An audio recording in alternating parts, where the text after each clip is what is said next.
दाजै आजभन्दा भोलिभन्दा परदेशिने दिन पनि आइसकेछ।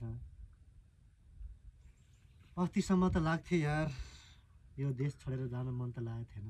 घर परिवार आफन्तहरू सबै थिए जस्तो लाग्थ्यो। आज त हेर्दा दाइ कति छिटो दिन गएछन्। बाबामा बुढा भए, बहिनी सानै छ। घरको तनाव धेरै छ हौ दाइ। के गर्नु भाइ, तिमी त मेरो मनमिल्ने साथी, मेरो गाउँको मिल्ने भने नि तिमी नै छौ।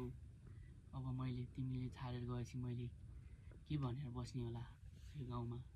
त्यसो नभन दाइ, मैले त मेरो मनको कुरा पो खोलेको त। तैँले नै यस्तो भनिस् भने मलाई झन् कस्तो होला र दाइ। त्यो बिरानो ठाउँमा आफ्नो को होला र, सबै अन्जान व्यक्ति, अन्जान सहर। धेरै दुःख लागिसक्यो दाइ मलाई त। अब के गर्नु भाइ, घरको स्थितिले परदेशिनु पर्ने बाध्यता नै छ। अब जानु त पर्यो नि। जस तसो भए पनि मन मिल्नै पर्यो। गाउँको मन मिल्ने भनेकै तिमी एउटा मसँग थियो। अब तिमी पनि परदेशीको दिन आइसक्यो। म कसरी यो गाउँ एक्लोपन भएर बस्नु होला, तिमी आफै सोच त। तर दाइ धेरै गाह्रो हुँदो रहेछ दाइ। घर छोडेर सहर बस्दा पनि कहिले घर जाउँ लाग्थ्यो। अब त परदेश जाँदैछु दाइ।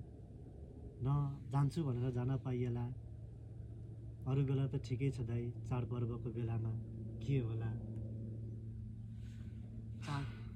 के गर्नु भाइ, बाध्यता र परिस्थितिले आफ्नो सबै बाउआमा, साथीभाइ, दाजुभाइ, बहिनी त्याग्नै पर्ने रहेछ। अब नजाउँ भने पनि घरको स्थितिले धेरै गाह्रो बनाएको छ।